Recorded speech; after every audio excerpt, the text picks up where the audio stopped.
మొన్ననే రైడ్ చేసాడు కదా, తెలుసా? రైడ్ చేసింది వచ్చింది కదా అంతా, తెచ్చినాక తెలిసినాక కూడా వచ్చింది అంటే పోలీసు వాళ్ళు అంతా ఏం చేయలేరన్నా. ఏంటంత ధైర్యం లేదు అసలు, నడిపించిన ధైర్యం లేదు, మీ ధైర్యం లేదు. డీటెయిల్స్ రాసుకోండి, వీళ్ళ వెహికల్స్ కూడా సీజ్ చేయండి.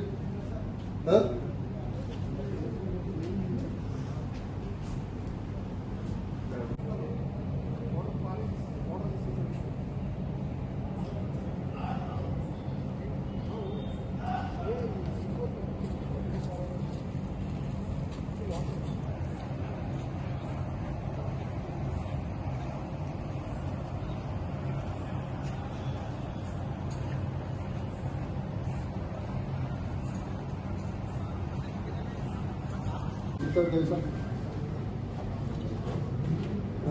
ऐसा आता ओके